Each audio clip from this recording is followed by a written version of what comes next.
Yes, good morning Pilipinas and good morning world sa ating mga kabayang OFW at mga kababayan natin na nandyan sa Pilipinas. Mapagpalang araw sa ating lahat. Sana kailan tayo dyan, magandang ating gising at saka kondisyon po ang ating umaga.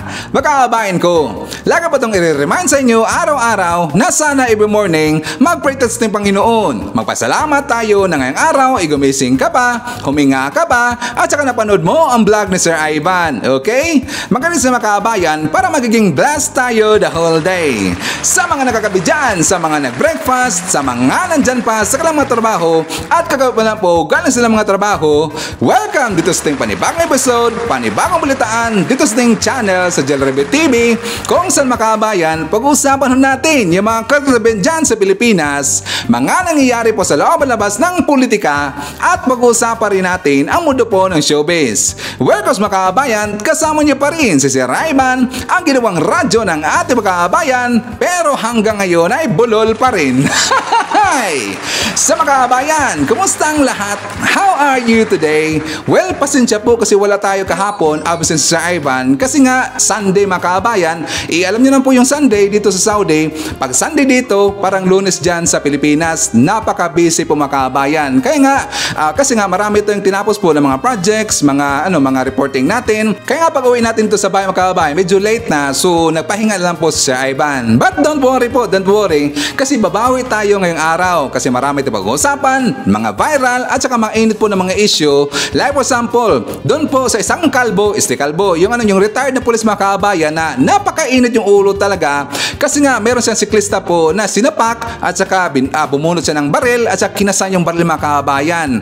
Pero ngayon, yun po kasi ay na-video po na isang vlogger na nagngalan po na BI Vlogs mga kababayan, abay kumalat kaagad. At saka siyempre, yung mga netizen po na kita ng video na yon, siyempre nagalit doon sa pulis mga kababayan kasi nga masama talaga ang kanyang ginawa dito. Even though hindi talaga natin alam kung ano ang punot dulo doon, pero sabi niya mga kababayan, meron na kasi nangyari doon sa mga malayo pa, kaya pinaparinggan niya yung vlogger po na nag-upload. Sabi niya, be responsible daw lahat ng mga vloggers kasi hindi daw alam ang totoong nangyayari. Pero alam niyo mga kababayan, at least dito nagbigay na po ng pahayag yung siklista kasi kinuntak sa mga kababayan at saka fortunately nag-reply po sa Messenger. Babasahin natin yan mamaya. And of course, siyempre itong si Kalbong retired police mga kababayan kasi nga may agresibo talaga yung ugali nito. Nagpagawa siya kaagad ng papreskon mga kababayan. Pero ang problema dito, napapansin niyo ba kapag yung pobre mga kababayan, hindi kaagad magawa dito ng preskon. Pero kapag isang tao na maraming koneksyon at saka tingnan nyo, retired police ho yan, marami siyang kakilala mga kababayan at saka siyempre mapira ho yan, nagpagawa kagad dito ng preskon. Kasi sabi niya sa video daw na kumakalat at saka sa mata daw ng mga netizen, siya daw dito ang lumabas na masamang tao mga kababayan. Bakit niya natanong yan na masamang tao siya? Sa ginawa pa lang niya mga kababayan, do you think hindi yun masama? Pero doon kasi, di ba, yung siklista, kung nakita ho natin yung video, wala namang ginawa yung siklista mga kababayan, di ba, napaliwanag ho siya dito. Pero yung si Kalbong retired police, abay, napaka-agresibo talaga mga kababayan at saka inilabas niya ang kanyang baril at saka kinasan niya kagad mga kababayan. Sabi niya doon sa press con, bakit siya lumabas mga kababayan? Kasi at saka napaliwanag siya, kasi daw yung kanyang pamilya ay kawawa na daw dito kasi kinoy daw, binatikos at siya dito ang lumabas na masama kababayan at saka siya pa dito ang napasama doon po sa mga mata ng kanyang pamilya mga kababayan. Pero pag-usapan natin yan mamaya kasi meron po akong discovery mga kababayan na I think hindi po ito nabalita po sa media. And because pag-usapan din po natin yung pong tungkol po sa tatlong warehouse na sinugod po ng taga Bureau of Customs na pinangunahan po ni Speaker Martin Romualdez, yung merong nakita po na logo ng INC mga kababayan, alleged logo ng INC sabi nila, pero meron naman kasi napalabas po ng ebidensya yung si Epifanio Labrador mga kababayan. Pero alam niyo po, nagpalabas na rin dito ng vlog itong si Labrador mga kababayan kasi nga I think mukha yatang kinuha siya dito na taga INC at kinontak siya ng mismong INC mga kababayan. Kaya bigla siya dito napalabas po ng public apology at saka meron siya mga sinabi dito na napansin si Sir Ivan. Alam niyo mga kababayan, okay na sana ang kanyang public apology dito pero siguro may napansin po sa Ivan. Mamaya pag-usapan natin yan. And guys, pag-usapan rin po natin, ito ring status na nangyari sa Gilas, Pilipinas mga kabayan. Kasi mukha yatang manhid dito si Chat Reyes. Mahilig ba tayo sa basketball? Kasi alam ko naman lahat ng Pilipino ay mahilig talaga sa basketball. At saka siyempre, yan mga kabayan, FIBA World yan. Sa hindi yan basta-basta. Siyempre yung di ba, yung Gilas mga kabayan, medyo hindi maganda lang standing ngayon kasi nga dalawa na po ang kanilang talo ng mga kabayan. Pero nanawagan po yung mga Gilas fans na sana daw palitan na itong si Chat Reyes mga kabayan. Hindi yata makinig kahit noon pa man. Yes, kahit noon pa man, wala pa yung FIBA. Marami na talaga dito nanawagan po na sana palitan daw itong si Chat Reyes. Kasi meron silang gustong ipapalit dito kay Chat Reyes mga kabayan. Mamaya pag-usapan natin yan. And of course, pag-usapan rin po natin itong tungkol sa nangyari sa Lazada mga kabayan, which is hindi talaga maganda. At dapat nyo po itong malaman. Kasi nga napansin ko mga kabayan, sunod-sunod na po ngayon na mga sikat na mga vlogger na medyo na-scam dito sa Lazada at saka merong hindi maganda, hindi kaya-aya na ginawa dito yung Lazada mga kabayan. Para magiging aware po tayo, dapat mapanood nyo po itong video na to. And of course, marami pang iba. Alam nyo na po si Ivan. Palagi na itong meron dalambahan po ng mga pasabog every time na maglalabas tayo ng mga bagong balita dito sa ating channel. But siyempre mga kabayan, before tayo mag-start, siyempre kukumustahin ko muna kayo. At i-shoutout natin ating mga binalangga po na mga legends, ang ating mga senior citizen. Hello po, kumusta? I'm hoping po na nasa maayos kayo na kalagayan. Kukumustahin rin natin mga kabayan ang mga pinalangga natin na mga Marcos Loyalist. At syempre, nandyan din po ang mga kabayan nating mga DDS all over the world. How are you today mga kabayan? Lalong-lalo na, maraming salamat po sa Uniteam supporters.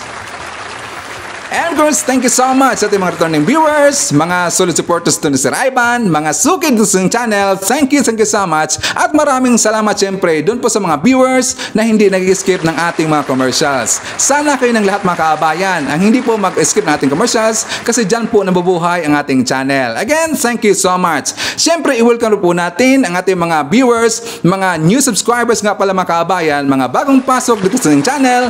Welcome to the family and thank you po for appreciating our channel. Okay mga kabayan, so unahin muna natin po itong smooth na balita kung saan siyempre nakita natin doon na napunta si PBM doon po sa kay Ma'am Tots mga kabayan at saka alam nyo, very emotional talaga dito sa PBM, umiyak ang mga kabayan. Talaga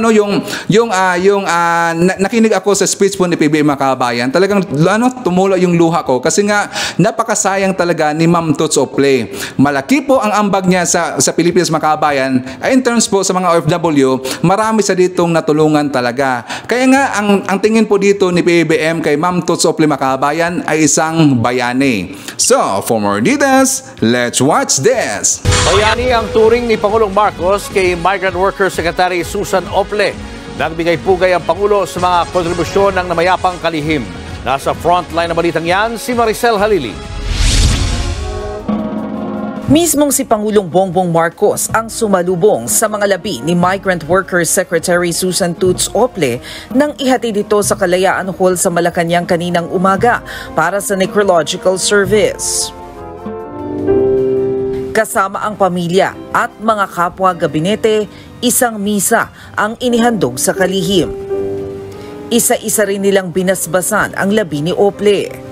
Nang magsimula ang eulogy, nangilit ang luha ng Pangulo. We are told when you are an official that you cannot show emotion, that you must be stoic and you must keep yourself to yourself. Ngunit sana maunawaan ninyo kung tumulo ang luha ko dahil napakalaking nawala sa atin. Napakawalaki ang nawala sa akin, sa inyong lahat at sa bansang Pilipinas. And if I do shed a tear, it is because it is such a sad day. Sabi pa ng Pangulo, walang sino man ang pwedeng pumalit sa isang Tots Ople.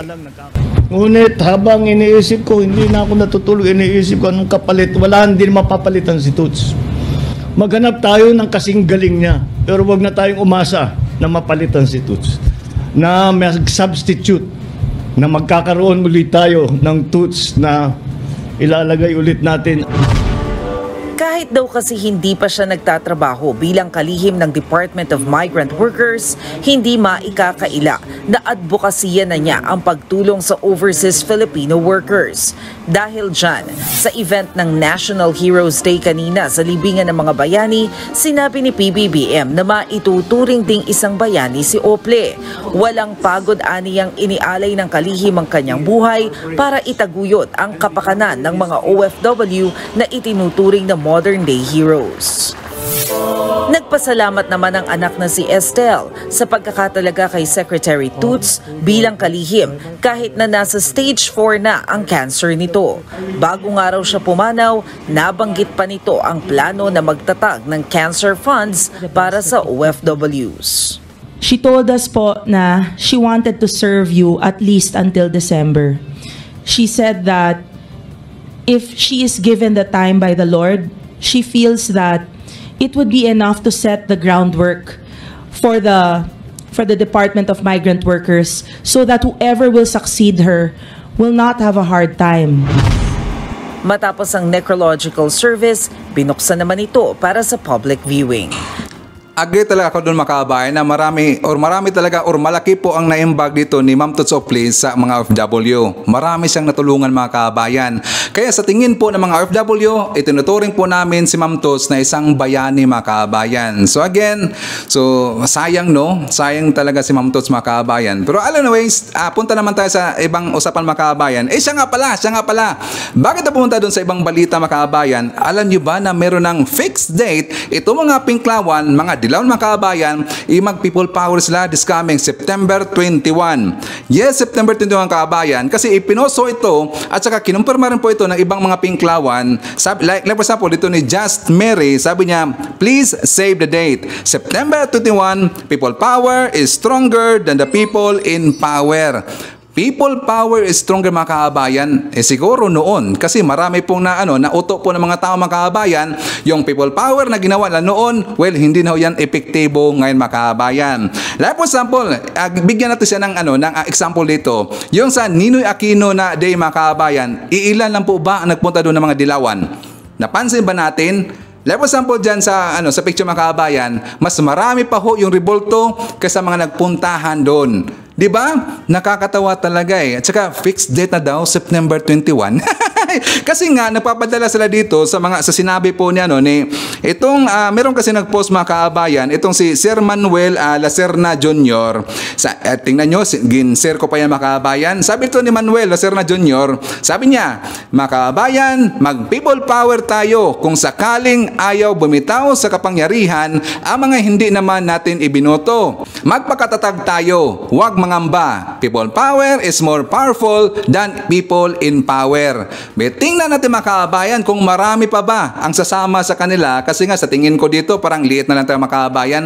Parang ang kukuntin lang talaga kasi nga, di ba, may napansin rin po ako dito sa ibang mga Pinklawan or mga dilawan ay bumaliktad, mga kaabayan. Di ba, alam naman natin yan at marami po tayong nabalitaan kasi nga ang iba dismayado dito sa paumuno po ni Lutang, mga kaabayan. Di ba, maraming galit po kay Lutang yung mismo mga ibinuto siya, pero marami kasi akong nakita sa Twitter, mga kaabayan, nagbaliktaran na ngayon. Parang talagang sumuportan sila dito sa Marcos administration. Even though yung iba Pinklawan, pero at least hindi naman mga rabid, mga kaabayan, at marami rin po akong natanong doon sa Twitter na hindi daw sila sasama dito sa people power, mga kaabayan, kasi daw pointless. Well, totoo naman talaga kanyang sinabi, pointless naman talaga. Para saan ho yan? Kasi nga, siyempre, kung mag-people power sila, baka mas marami pa kang mga Marcos vlogger ang magpuntahan doon, mga kaabayan. Yes, totoo yan. Baka mas marami pa mga Marcos vlogger na magpuntahan doon sa kung saan po ang kanilang binyo na magkaroon sila ito ng people power, mga kaabayan, kaysa doon mismo sa mga Pinklawan, mga dilawan na pupunta doon sa mismong people power, mga kaabayan. Di ba? I think marami pa talagang mga vlogger eh. Kasi mas lalong-lalo na magpuntahan doon lahat ang mga Marcos supporter, talagang kukuyogin na maggonggong na yan, mga pasoy talaga yan. Walang kwenta ang kanilang people power kasi hindi nila mauto dito ang mamayang Pilipino. Kasi nga, social media world na tayo, napaka-easy na lang po natin i-research ang totoong nangyayari sa 1981 mga kabayan to 1983 na nangyayari. That is black propaganda lang po ang panahon ni Coricong mga kabayan. Dahil sa black propaganda, nung panahon na yon, maraming nauto. Pero ngayon, social media world na ho tayo ngayon. Marami nang bumaliktad. Iniwan na ang mga pinklawan at saka yung mga dilawan mga kabayan. But anyways, dito lang po tayo sa ibang balita mga kabayan o sapin tungkol dito sa sa Gilas po. Meron kasi akong tanong. Itanong ko lang po dito kasi ito'y marami na po ditong sumagot mga kabayan doon po sa Facebook, doon po sa Twitter, or kahit doon sa mga vlogger po na mga komentarista na mga sports. Ito rin kasi ang tanong nila dahil nga sa sitwasyon ngayon sa Gilas, sabi nila, may babaguhin ka ba sa first 5 ng Gilas Pilipinas? Mga kabayan, for example, doon po sa mga kababayan ko na mahilig po ng basketball at talagang kilala po yung Gilas Pilipinas. Okay ba sa inyo? May babaguhin ka ba doon sa first 5 ng Gilas mga kabayan? Please comment down below. Kasi sa hindi pa po nakakaalam, ang line-up po ng Gilas mga kabayan, sila po si Jordan Clarkson, yung NBA player, tsaka si John Mar Fajardo, si Japet Aguilar, si Kai Soto, si AJ Ido, Dwight Ramos, si Jaime Malonzo. Alam nyo kabayan, si Malonzo, magaling talaga yan, pero hindi lang talaga kasi nababad Si Roger Pogoy, si Perez, si Thompson, si Renz Abando, at saka si Ravena. Sila pong yung line-up ng Gilas Pilipinas. Gusto ko lang po itong pag-usapan mga kabayan kasi ang habol dito ni Chat Reyes ngayon, currently, meron kasi siyang interview mga kabayan, ang habolin na lang nila para makapasok daw sila sa Olympic next year, dun sa Paris mga kabayan. Pero paano ba sila makakapasok dito kung matatalo sila sa next game? I think mamaya yata yung sa Italy ang kanilang mga kabayan, yung katunggalin nila, Italy po na team. Ang Italy, napaka mga kabayan, magaling ho yan. Meron mga NBA player na nandyan at saka matatangkad pa. Diba? Sayang kasi yung dalawang team na yon, sinayang talaga mga kabayan. Like for example, doon sa Dominican Republic, diba, nakita ho natin yan na kayang-kaya ho nila mga kabayan. Yes, kayang-kaya talaga ng Gilas yung Dominican Republic. Meron silang dalawang NBA player doon. Kahit meron dalawang NBA player doon sa Dominican Republic, kayang-kaya makabayan. Kaya lang nabulag dito si Chat Reyes, sasabihin ko na talaga, kasi alam niyo makabayan, isa rin po ako sa nanawagan na sana palitan na talaga itong si Chat Reyes makabayan. Nabulag siya doon, hindi niya napansin na itong si John Mar Fajardo makabayan, or tinatawag na The Kraken nga pala, yung center po na isang Bisaya, taga Cebu, walang mimpis po ang kanyang tira makabayan. Tingnan nyo, 18 points ba lahat? Walang mimpis, puro pasok ko yan, which meant 100% po percentage ang kanyang field goal makabayan. Sinayang po. Bakit? Kasi doon po sila nakafocus kay Jordan Clarkson. Si Jordan Clarkson makabayan, parang gusto niyang iniipit kaagad lagi, parang siya lang yung nag-isang maglaro.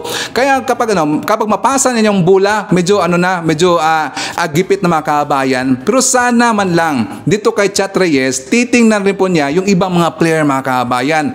Like for example, punta tayo dito sa game nila yung Angola. Napakasayang Angola mga kabayan kasi chance na nila yun Isa lang po doon ang NBA player. At talagang pag ganun po ang kanilang scoring doon. Pero yung si Renz Abando, hindi nila pinapasok mga kabayan. Pinapasok lang doon si Renz Abando, huli na. Pero doon sa huli po mga kabayan, siya po ang nag-show up doon. Kung sino pang nakita dito sa game po ng Angola versus Gilas, 'di ba si Renz Abando yung nag-show up doon sa huli na sa fourth quarter. Sayang talaga kasi nga yung parang ang natingin ko na makabayan ang nakikita ko lang dito sa style ni Chat Reyes, ang kanyang ofensa, gusto niya mag-focus doon lagi kay Jordan Clarkson. Kasi alam niyo mga kababayan, may kita naman natin, saka aamin na rin po natin, malaki talaga ang ibinayad dyan kay Jordan Clarkson, NBA mga kababayan. Siyempre, malaki po ang ibinayad dyan. Ang problema naman kasi, marami rin po namang magaling po na membro, mga team po ng Team Gilas, sinayang po. Parang hindi siya, dito mga kababayan, parang wala siyang trust dito sa ibang player. Totoo lang, parang wala siyang trust dito sa ibang player. Nakafocus na po lahat dito kay Jordan Clarkson. Nandyan po malaki si Malonzo, nandyan po si Japet Aguilar, si Kai Soto, maraming mga galing mga kabayan, lalong-lalo na si AJ Ido. Kasi si AJ Ido mga kabayan, mukha yatang siya po yung prospect dito for NBA. Baka nga, sa tingin ko lang ha, wag magalit po yung mga, mga fans dito, or mga solid talaga na mga fans po ni Kai Soto. Sa tingin ko lang mga kabayan, baka maunahan pa ni AJ Ido si Kai Soto. Sa tingin ko lang po, sa my own paningin po yan. Ano ba yun? My own paningin. sa sarili ko opinion mga kabayan, parang mukha yatang maunahan pa dito si Kai Soto ni AJ Ido. Pero ganun pa man, sana po nanawagan dito ang mga Pilipino, palitan na itong si Chatres mga kabayan. Kung gusto man lang nila na makapasok dito or manalo dito sa Italy mga kabayan. Kasi ang Italy na lang po ang chance nila para kung manalo sila dito sa Italy, makapasok siguro sila doon sa panahon po ng Olympics mga kabayan. So sana hindi na po sayangin ito pagkataon na to. Okay? So dito na tayo mga kabayan. Dito sa issue po yung pinag-usapan natin sa last vlog, yung tungkol doon sa INC, Iglesia ni Cristo, na parang nasangkot dito kasi sa doon po sa warehouse na sinalakay po ng ng Bureau of Customs na pinangunahan po ni Speaker Romualdez. Kasi nga merong nasagap doon. Nasagap ang tawag doon o parang nasagi mga kabayan. Merong nasagi doon sa video ng UNTV na kung saan ang mga sako na ginamit ng mga kabayan, merong logo po ng INC. Alleged logo ng INC. Pero hindi pa naman kasi yun sure mga kabayan. Kasi nga medyo may pagka-blurry ng konti. Pero ayon daw sa intel ni Labrador mga kabayan, yung si Epifanio Labrador nga pala, sabi niya totoo daw yun. At meron siyang ipinakita po dito ng mga ebidensya. Well, wala po akong problema sa ebidensya mga kabayan. Honestly, okay nga yan. Meron nagkritik sa kanya, meron nagbigay sa kanya ng mga mga informations. Kung sakaling totoo yung mga kabayan, well, iset aside natin yung ebidensya kasi meron naman pong nag-imbestiga niyan eh. Ang problema naman kasi dito ni Epifanio ay yung buong INC members ang kanyang tinira ito mga kabayan. 'Di ba?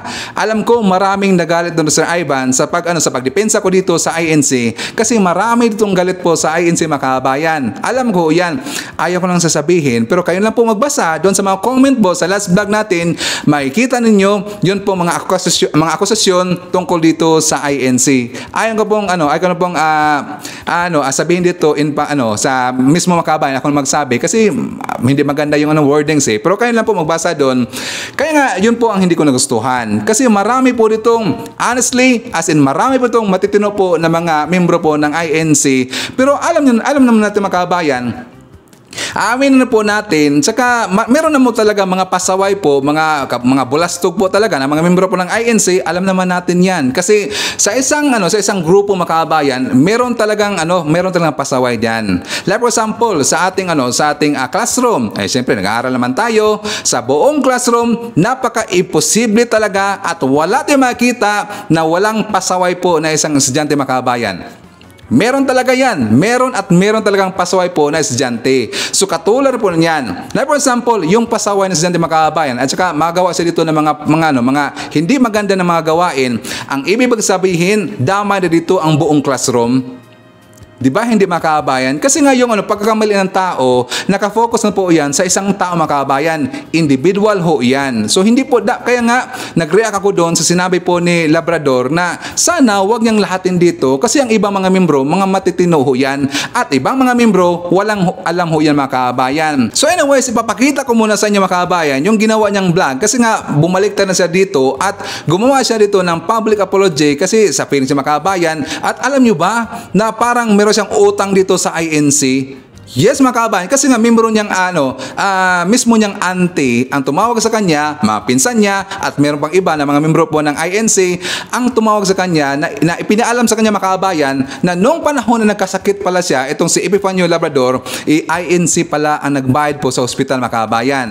So nung panahon rin na siya po ay nagtrabaho na dito, ang tinuluyan niya na bahay mga kabayan ay may-ari ay INC at hindi niya alam. Kaya dito mukha siya dito napahiya siya, para siyang nalusaw dito sa kahiyan mga kabayan, kaya gumawa siya dito ng public apology. Pero alam niyo lang po, yung mga netizen, yung mga Pilipino, one sincere apology lang po mga kabayan, wala namang problema yan kasi ganun ho tayo mga Pilipino, mapagpatawad ho tayo. Once meron tayong nakita na tao na medyo sa tingin natin nakasala at saka humingi siya dito ng public apology mga kababayan, well, pinapatawad naman ho yan ng mamayang Pilipino as long as sincere apology lang mga kababayan. But before tayo magpatuloy ng ating reaction, ipapakita ko muna sa inyo ang kanyang vlog mga kababayan. So, for more details, let's watch this.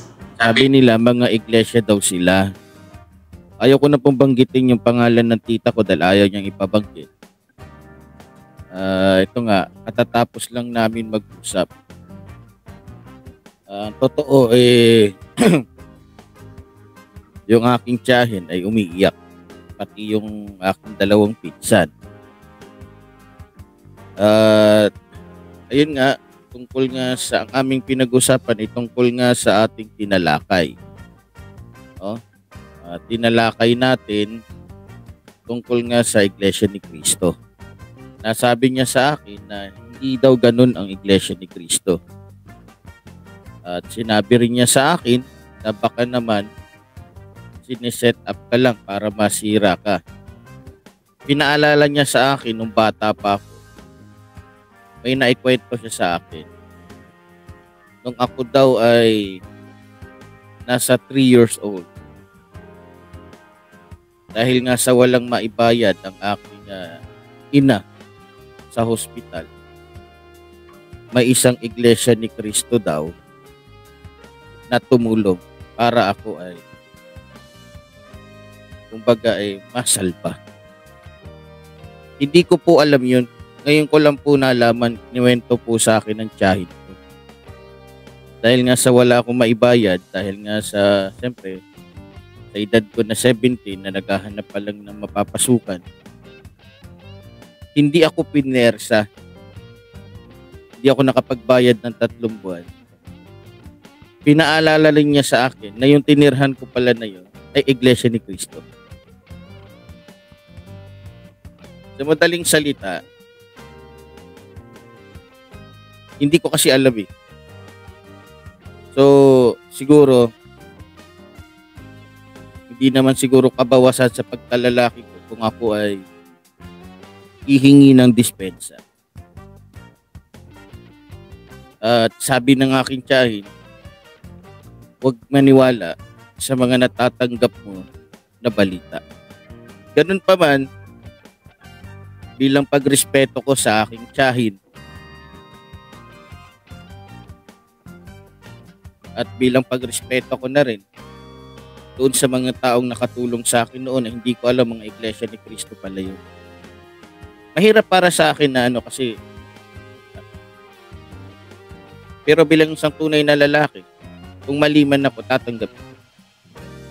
Ngayon, pag napatunayan ko naman na talagang ito ay issue lang para masira ang Iglesia ni Cristo at ginagamit itong ating programa, 100% rin pagmumurahin ko itong mga nagpasa sa akin. 100% yan. Mababaliktad ngayon.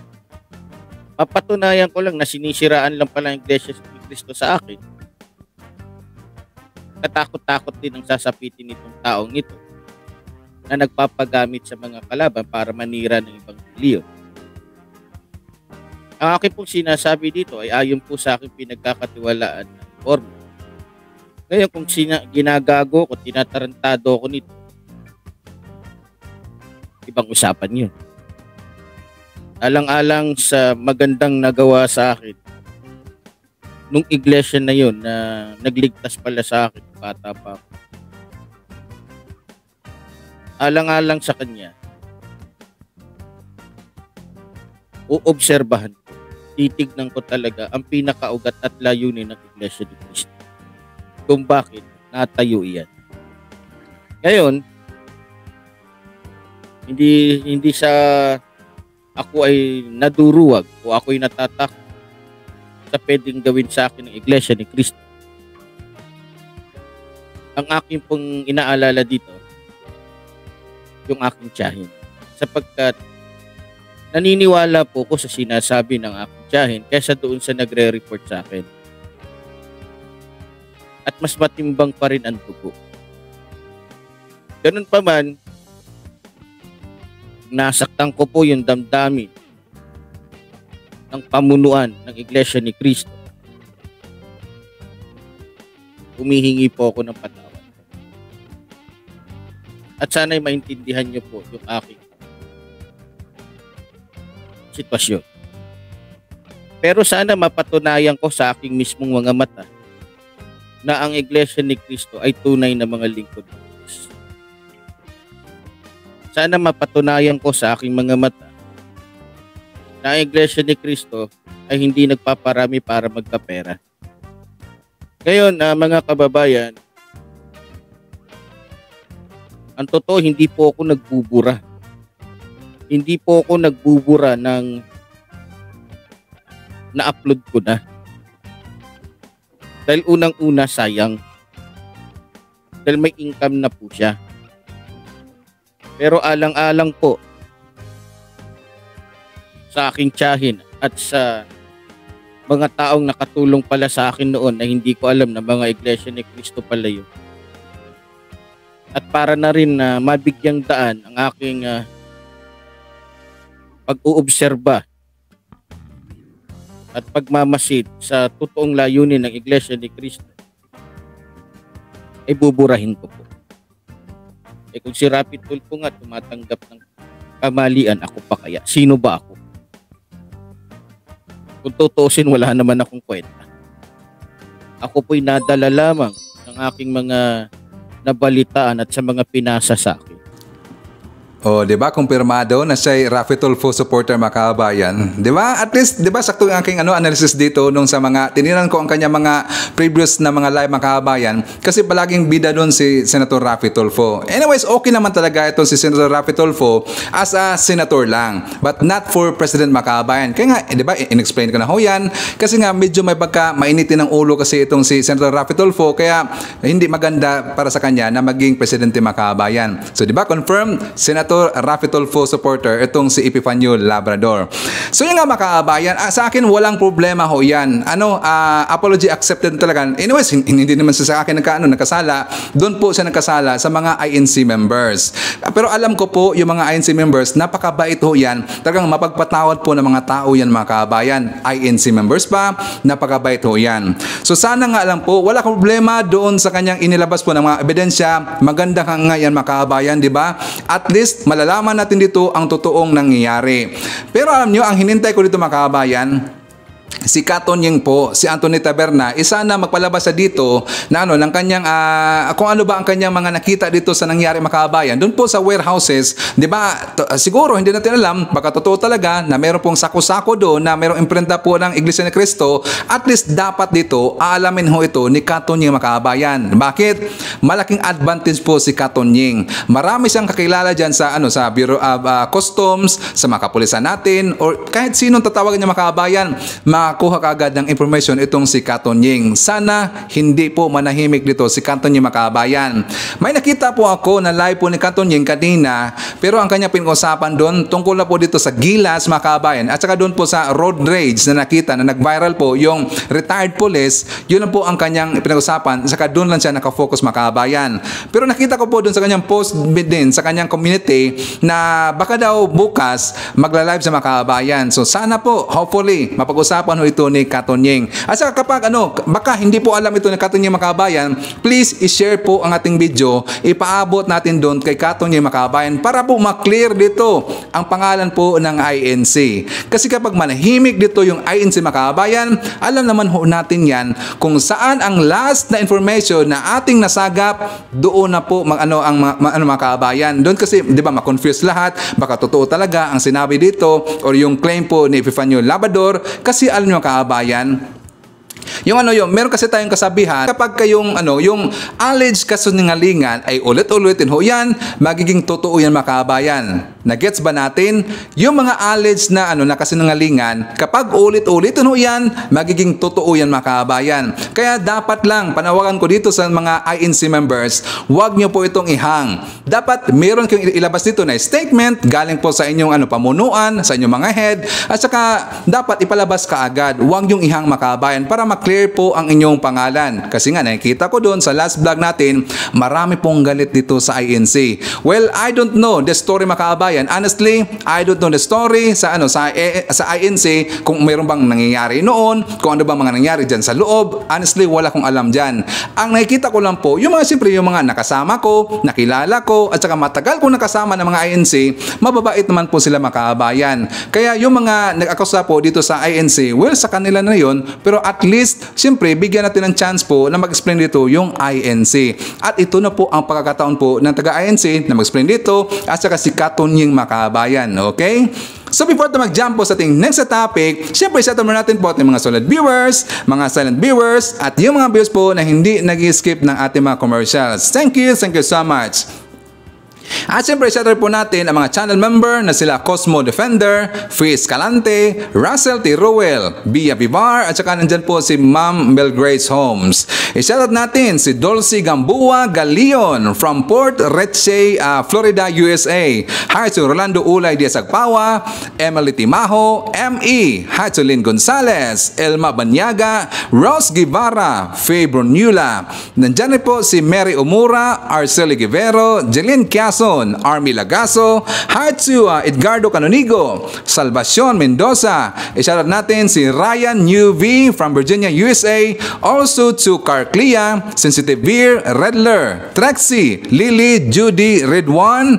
Hi to Little One, Jay Cabal, Ma'am Lentik, Mami Chacha, Mami Lo, Tita S, Caitlin, Tatay Amik, and Tatay Jackfords of Jackfords family. I-shoutout na po natin makabayan si Norita Bio, Leonardo Esteliero, Maiti Baiza, Rita Mejia, Ampok Celio, and hi to Ma'am Maricruz Hernandez and Ma'am Elizabeth Sumalde. Okay, before tayo pumunta doon sa issue ng Lazada makabayan, kasi marami talaga tayo makukuha doon ng mga aral tungkol ito sa Lazada, kasi ang kanilang protocol makabayan or polisiya, hindi ko talaga nagustuhan. At marami dito mga vlogger na ngayon na talagang tinira na yung Lazada makabayan, kasi sunod-sunod na po ang hindi maganda ang nangyayari sa mga delivery ng Lazada makabayan. But before that, dito muna tayo po dun sa issue na isang agresibo talaga na motorista, yung kalbo makabayan, isang retired po na pulis, kasi nga napakahambog talaga. But before ako maglabas po ng ating reaksyon, at saka meron kong na-discover makabayan, ipapakita ko muna sa inyo yung buong balita. So, for more details, let's watch this. Pinawalang bisa ng PNP ang lisensya ng mga baril ng viral na driver na nambatok at nanindak sa nakagitgitan niyang siklista sa Quezon City. Balak din siyang kasuhan para hindi na makapagmaneho. Nasa frontline ng balitang yan, si Gerard de la Peña. Sa videong ito noong August 8, may kitang nakagitgitan ng isang siklista ang isang kulay pulang kotse na papakaliwa. Maya-maya pa, bumaba ang nagmamaneho ng kotse at kinumpronta ang siklista. Ilang saglit ay bumunot at nagkasa ng baril ang driver ng kotse. Kinilala ang nagmamaneho na si Wilfredo Gonzales, isang retiradong pulis. Kahapon, humarap siya sa tanggapan ng Quezon City Police District. Kinumpiska na ng Philippine National Police ang lahat ng baril na pag-aari ni Gonzales at pinawalang bisa ang lisensya nito. Ito po yung ginawa nating revocation order. It was revoked yesterday, August 27, 2023. This morning, we confiscated all the firearms under the name of Mr. Gonzales, which consists of 4 firearms, 3 caliber 45 and 1 9mm pistol. Nauna nang iginiit ni Gonzales, hindi nakita ang buong pangyayari sa viral video. Sana yung mga vloggers, sana maging responsable sila. Hindi nila alam ang punot dulo, marami kaagad magko-comment. Nakita nagkasa, hindi naman nila nakita yung tunay na pangyayari. Pero hindi naman ikinuwento ni Gonzales ang sinasabi niyang ugat ng insidente na nauwi sa panunutok niya ng baril. Sa kabila nito, nagkapatawaran at nagkaareglo na rin daw sila na nakaalitang siklista. Pero iba naman ang sinasabi ni Attorney Raymond Fortun sa isang text message. Naikwento ng siklista na pinagbayad pa siya ng retiradong pulis. Sadya pa raw na ni UP ni Gonzales ang kanyang kotse para masisi ang siklista kung meron man daw aregluhan. Nangyari daw ito dahil sa pananakot sa siklista. Pinatukan, kinasahan ng baril, tapos kinaladkad dun sa police station, and then sa gitna nun at nakapaligid ng mga pulis ay punersa siya na pumirma ng isang kasunduan umano na siya daw ang may kasalanan at siya dapat ang magbayad ng 500 pesos. When wala naman talagang ginagawang masama itong siklista na to. Pero para masampahan ng kasong kriminal, dapat ay may maghain ito laban kay Gonzales. Under our laws, no, kinakailangan merong testigo. Yung testigo dito, dadalawa lang talaga yan eh. Yung siklista at saka yung nag-video, yung vlogger. Pareho po, tinakot na ng mga pulis eh. Yung magsampa ng kaso kung halimbawa ayaw. Sinegundahan naman ito ng legal expert na si Attorney Bujo de la Cruz. Maaari raw kasuhan ng grave threat at slander by deed si Gonzales. Technically, gobyerno ang nagsasampa ng kaso. Okay. Testigo lamang ang kailangan para patunayan yung offense. Okay. So, pwedeng yung nag-video, pwede siyang maging testigo. Okay. Nauna nang hinimok ng Quezon City Government ang siklista na makipag-ugnayan sa kanila para sa pagsasampa ng kaukulang kaso laban kay Gonzales. Sa ngayon, plano ni Fortune na magsampa ng administrative case laban sa retiradong pulis. Yan ay para hindi na siya payagang makapagmaneho at magbitbit ng armas. Ilalapit niya rin daw sa mga mambabatas ang insidenteng ito para makagawa ng kaukulang batas na poprotekta sa mga siklista. Ang balita kong makaabayan ay tinanggal na po yung video or dinelete na po ni Mr. B.I. Vlogs kasi siya yung una na nag-upload makaabayan. Yung sakay po sa sasakyan at saka na video doon sa yung retired police at saka nangyari doon sa siklista si Mr. B.I. Vlogs. Balita ko lang makaabayan na tinanggal na daw niya ang kanyang vlog, ang kanyang video kasi natakot sa makaabayan. Kasi nga 'di ba parang may threat dito na baka kakasuhan rin daw. Pero alam niyo itong si Kalbo makaabayan paggawa-gawa pa dito ng press conference gusto niya kasi nga daw napahiya na siya dito or parang naging masama daw siya doon sa paningin ng kanyang pamilya. Iniisip niya kanyang pamilya makaabayan pero hindi niya iniisip rin po yung ibang yung sitwasyon kung saan yung ginawa niya dito sa siklista makaabayan. 'Di ba sabi niya na hindi daw alam ng mga vlogger, sana be responsible daw itong mga vlogger kasi hindi daw alam yung punot dulo.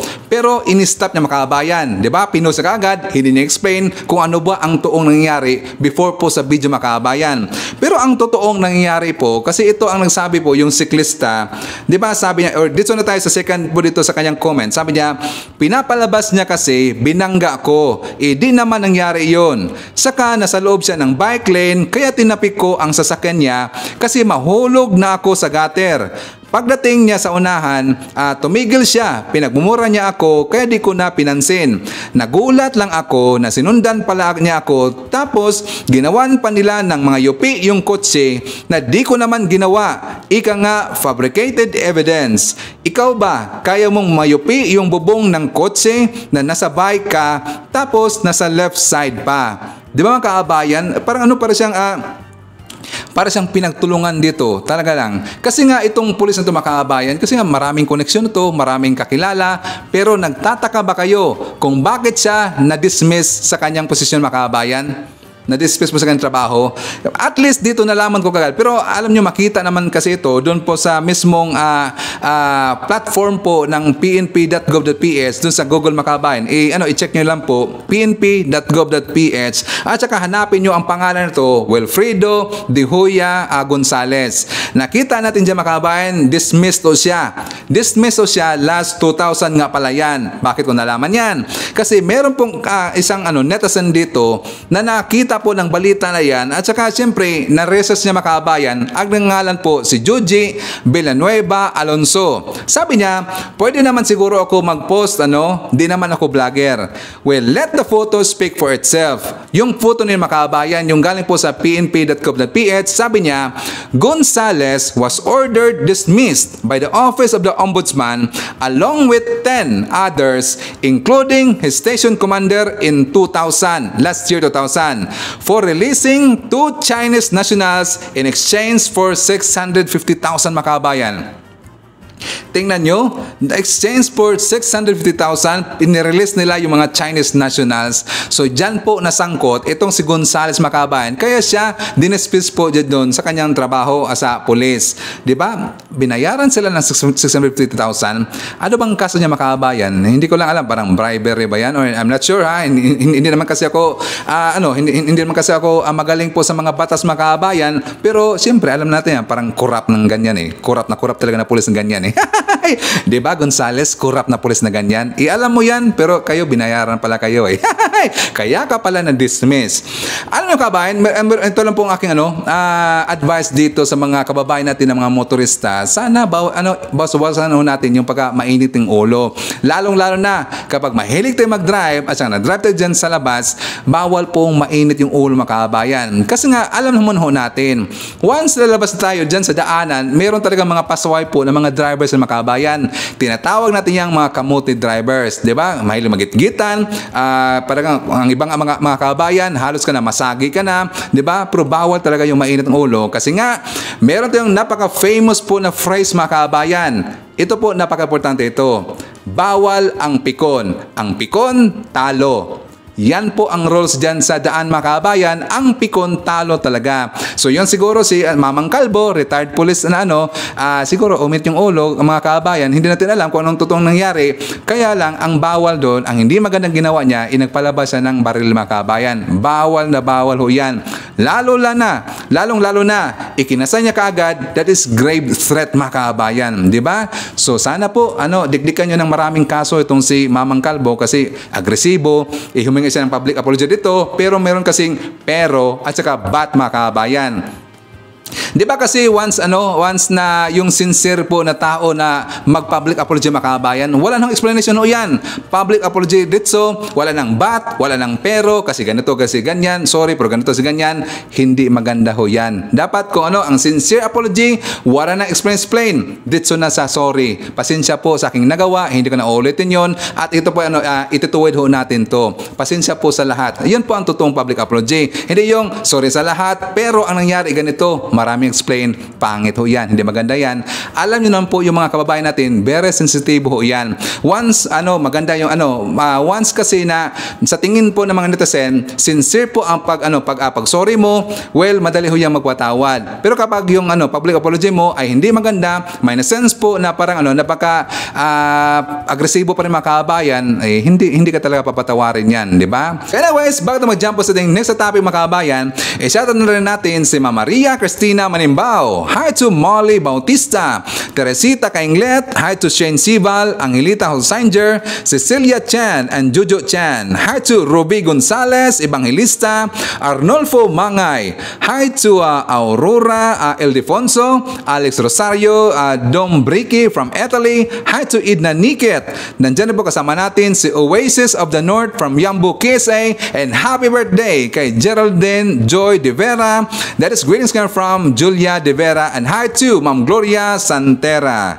Okay, mga kababayan, dito na po tayo sa issue ng Lazada kasi para marami tayong malaman dito at marami tayong mapulot dito ng mga kaalaman kasi nga sa nangyari ng Lazada, mga kababayan, meron kasing isang sikat na vlogger yung nag-order siya doon sa Lazada, mga kababayan, na isang cellphone, ang dumating sa kanya ay bato po. Pero meron pang mas worse dito na instead po na simply pre-process niya yung refund, mga kababayan, merong ginawa po dito yung taga-Lazada na hindi maganda. For more details, para malaman natin, let's watch this.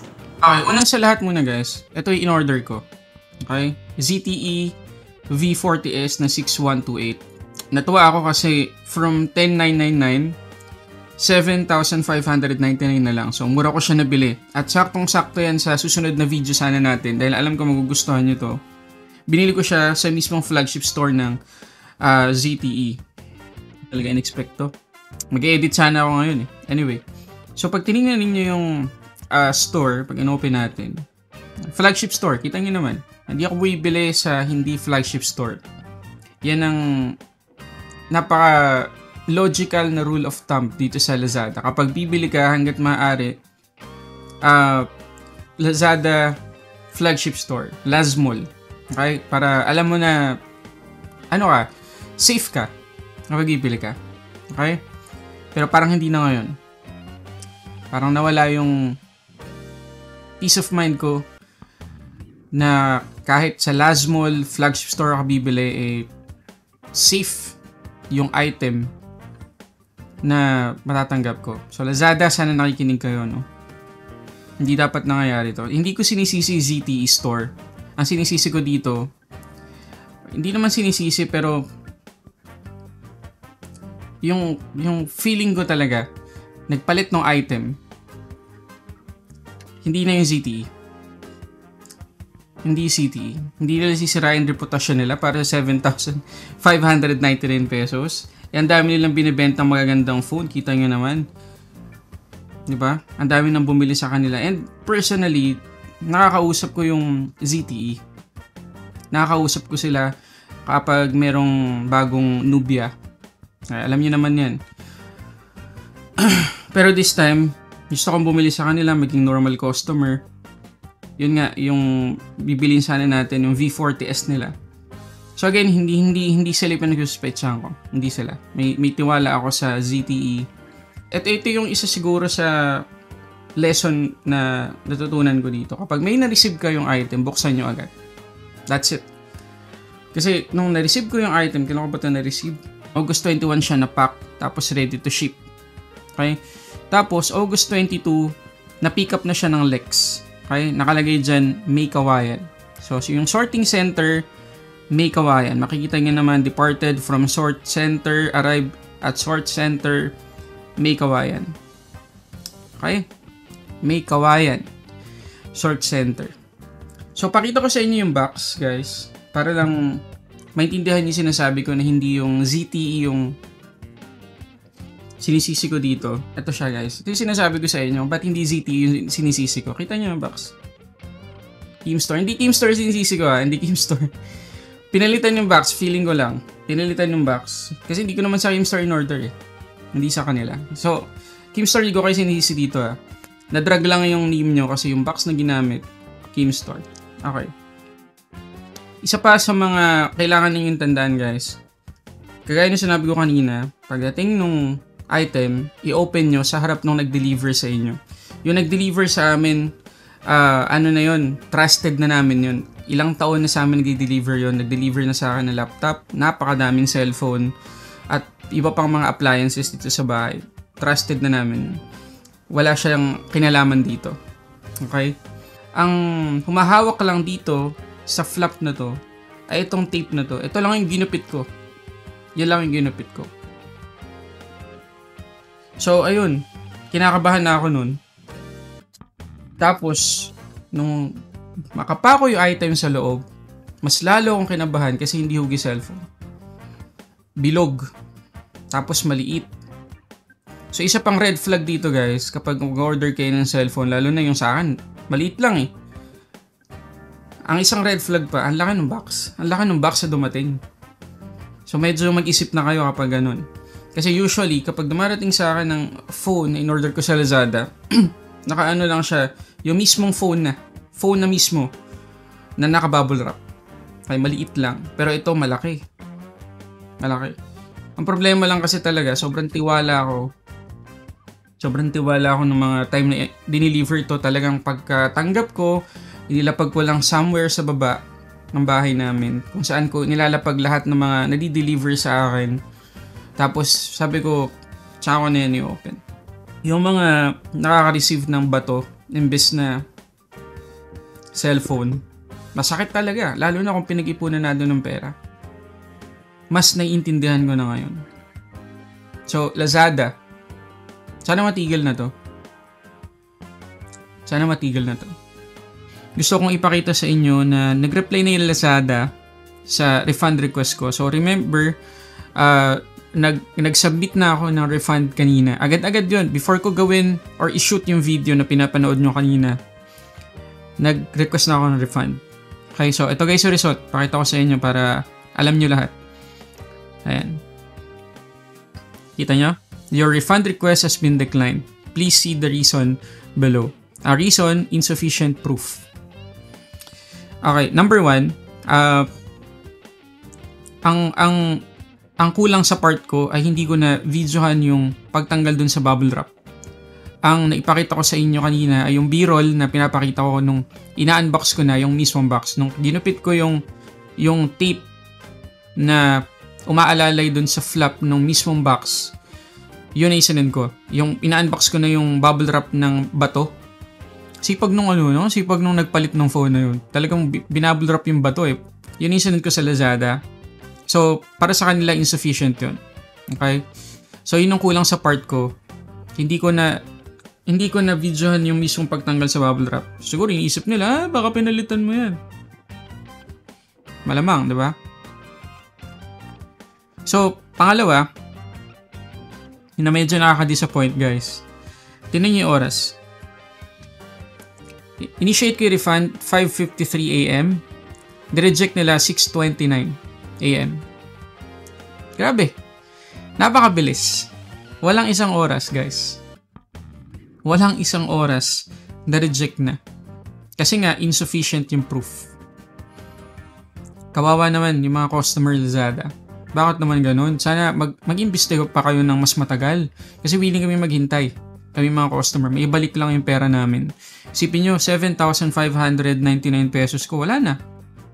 Wala na. Hindi man lang kayo nag-imbestiga pa. Sayang naman. Sayang yung trust namin. Alam nyo kung bakit hindi ko na na-videohan yung pagtanggal dun sa bubble wrap, Lazada? Kasi sobrang laki ng tiwala ko sa inyo. Sobrang laki. Alam kong hindi nyo rin gusto yung nangyayari na to. Hindi nyo to plinano. Wala talaga to sa vocabulary ninyo. No? Hindi ko kayo 100% biniblame.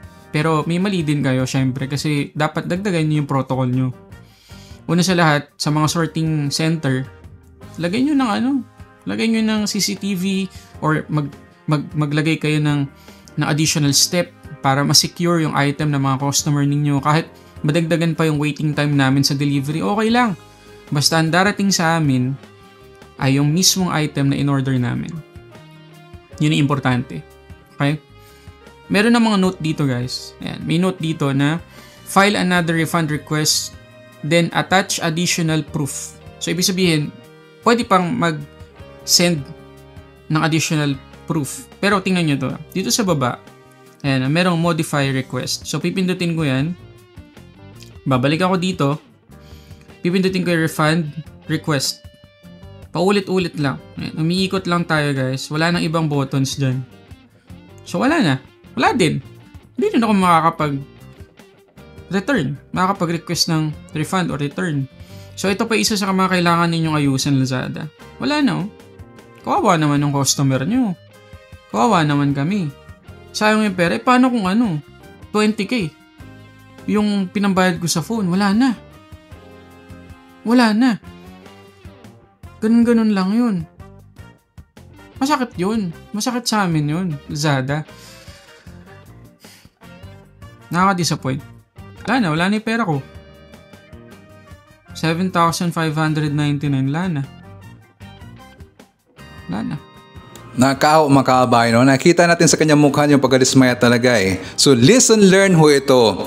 Lahat po sa mga mahilig po mag-order online, pagdating po ng inyong mga parcel o yung delivery ninyo, dapat i-open ho yan in front of the delivery boy kung sino nag-deliver makabayan para meron na kayong ebidensya. Kasi mahirap na, lalong-lalo na yung mga item po ng mga mamahalin. Dapat i-open ho natin yan, okay? So, lesson learned ho yan.